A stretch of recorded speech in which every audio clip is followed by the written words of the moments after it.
Hey guys, what's up? It's me, MC Matador here, and today I am bringing you another coaster review. Today, I will be bringing you probably one of the most unique roller coasters that I rode in this past season, the 2019 roller coaster season. And the first park I visited for that season, or at least brand new one, Time Traveler, the first ever Mack Rides Extreme Spinning Coaster in Branson, Missouri. This ride is absolutely unique, and I'll be going down through each of its 9 major statuses and kind of breaking them down each one by one, giving them a total score at the end and spitting out my score, which may or may not reflect the average at the end. Moving onwards, we have the drop. This drop, just looking at the picture, especially the one on the right, you can tell what you're in for. This drop is like 100 feet vertical drop right out of the station. You dispatch, and then you get flung down that drop. Probably one of the most ejector airtime filled drops I've ever been on, especially in the back row. For this reason, I exclusively rode in the back car.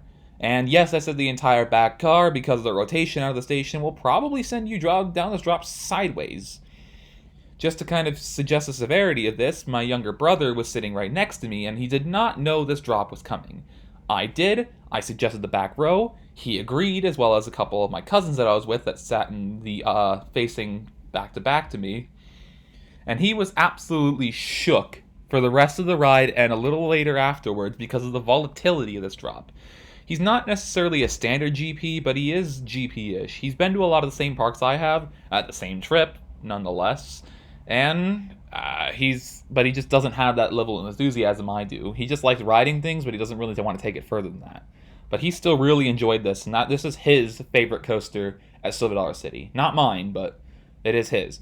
And this drop is among the Coaster World's elite, and deservedly so. This thing is nuts. I could ride this thing over and over again just for the drop alone, not mention the rest of the other stuff that's awesome. Intensity, this is kind of a mixed bag. This thing doesn't have a lot of positive Gs. The launches are gradual, which is what you'd expect at Mack rides, and the ride doesn't really move at a fast pace. The result of this very slow pace is a gratuitous amount of hang time on the inversions. Mixed with the gradual spinning, you feel like this ride is completely out of your control, and it's different pretty much every single time. Rider opinions of how intense this thing is will greatly contrast based on who you talk to, and in my eyes, because of this volatility, I'm going to stick it right at a 5. It's not the most intense thing. You're not going to black out on this thing. But you're going to be going at a half-decent speed, like 50 miles an hour. You're going to be going through elements while spinning, possibly hanging upside down or sideways. You don't know where you're going half the time, and you just kind of are at the misery of the ride, or the mercy of the ride. But I like it for that. It's just kind of middle-of-the-road intensity for me. It has some elements that make it intense, but it's nothing like your more intense Intamin Blitz coasters or RMCs. Those are the more intense rides for sure. Moving on, we have the duration. The duration on this one is actually rather difficult. I'm sure because this thing, based on weather temperatures and the engineering of Mack rides to make sure this thing gets as much hang time in the elements as possible, I'm sure the range of ride duration will actually heavily vary. I can confidently say, based on a POV, that this ride is at least a minute long, but no more than 70 seconds. There is a point in the ride where you make a stop before the first launch, which subtracts from the ride duration. But the minimum threshold of a minute is enough for me to give it a solid score of 7 out of 10. I also want to give it additional credit for making this ride feel complete. Of course, I always want to get off a ride and want more, like if it's a really good ride, which this one is, spoiler alert. But I didn't get off this ride saying, that's it. It didn't end necessarily on a bad note. It didn't feel too short. I really enjoyed the ride for what it's worth, and I wanted to experience it again and again in its exact same way and be satisfied each and every time. Next up, the airtime. Now, the drop and the element towards your bottom left, a twisted airtime hill, those are the course of the airtime moments of this ride, especially in the back row. But the main focus here is not airtime, it is hang time, which sort of is the hidden twin brother of airtime. For a ride that has more hang time than airtime, I'll consider hang time in the airtime category. Every element in inversion is taken at such a pace to maximize hang time. Sometimes even an overbank can turn into a near inversion just because how slowly you're taking it and the spinning. And this ride probably has among the greatest quantities of hang time at any coaster in the country. Which, because of that, as well as the airtime on the drop and the twisted airtime hill, which actually is rather jarring, this ride gets a very high mark of 9 out of 10 due to the technicality. I'm not sure if everyone would agree with it, but this is kind of how I do my things. These categories are arbitrary because you just want to probably see my score at the end. Moving on, we have the smoothness. This is a very simple category, no holds barred. This ride is butter smooth. No rough patches, no jerky transitions, no potholes. Simple as that. 10 out of 10 smoothness. Moving on. Restraints. Much like the smoothness, this ride is also very complimented for its lap bars. The lap bar comes down from above you instead of like between your legs, and it also locks itself into place. They're as comfy and as accessible as the industry standard B&M clamshell lap bars. In fact, if I remember correctly, these lap bars come down for you. They like press a button and the lap bars come down for you and they lock in place. I'm also very glad, as well as a lot of other coaster enthusiasts, that Silver Dollar City did not have to cave to GP irrationalities and put over-the-shoulder restraints in this thing. This ride would not be the same with over-the-shoulder restraints. I absolutely love the feeling of riding this with a lap bar, and only a lap bar. 10 out of 10. These restraints are among the best I've ever put my butt in. Theming. The theming is identifiable. Obviously, it's some sort of steampunk, time-traveling, as the name would suggest, theme.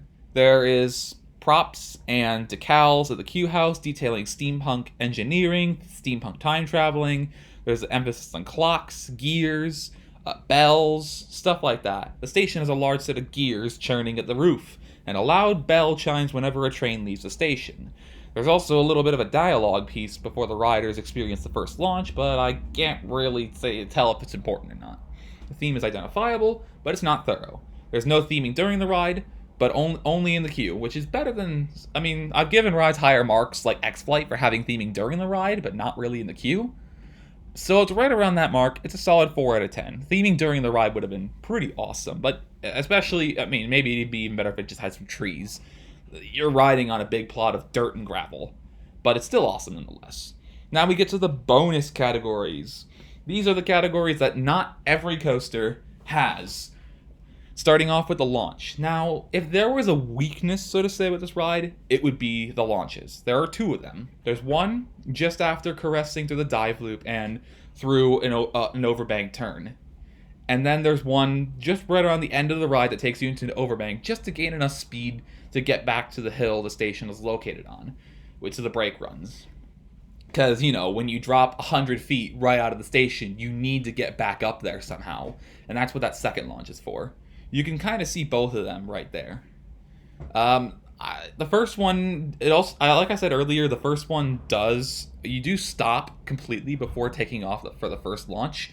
You don't for the second. The launches, like I said earlier, are gradual. They don't pack like basically any positive G-forces. They're solely there to help you gain the speed necessary to complete the layout. But they also do it at such a speed to where you're going to get that gratuitous hang time that I mentioned earlier. The launches are not the main feature of the ride. They're just merely additional factors. It's the method how the ride accelerates, and it's nothing more than that. So, for the score, it'll get a 3 out of 10. These launches are not memorable. Everything else is, which includes the inversions. These inversions are glorious. Combined with Mack Ride's engineering heavily favoring hang time, the spinning, as well as just the variety of inversions, a dive loop, a vertical loop, and a 0G roll, they're excellent. They're all excellent. They're all well spaced apart, and they all provide copious amounts of hang time. The inversions are large, imposing, and fantastic in their own right. My favorite, personally, is that massive vertical loop. I love that thing. You are just hanging upside down. You may be forwards, you may be backwards, you may be sideways. It's absolutely fantastic. It's a glorious feeling, and I live for that moment as well. The dive loop is also really good because you take that right out of when you drop out of the station, you go back up into that dive loop. And that 0G rule is taken at a very gradual pace. And you doing that backwards or sideways or rotating on a separate axis while also going through a 0G roll is a one-of-a-kind feeling. Now, all in all, the total scores, if you add up all the 9 categories, is a 65 out of 90, which is roughly a 7.2 repeating. So basically 7 and 2/9. That doesn't matter though, because I want to say that my final score for Time Traveler is a 9 out of 10. Now, if I were grading Time Traveler off of doing what it's supposed to do, like based on if there is a certain threshold that you have to meet for building a ride of this caliber, and this ride would definitely have met it. It's the first of its kind. There's absolutely nothing wrong with it. So if I were grading off of that category, it would get a 10 out of 10. However, my grading scale kind of takes into scope every single coaster that I've ever ridden. The worst ones get a 1, probably the best coasters that I've ever ridden, which is a very select few. The only 10 that I've ever given on this channel, I believe, is Steel Vengeance. Get 10 out of 10s. And this one is, I think this coaster is in my top 25 as of now. I think I do prefer some of the more airtime filled rides. Already know how a lot of my rides are. Of course, with Steel Vengeance, Fury, Maverick, Iron Rattler, all being in my top, Lightning Rod, all being in my top 5.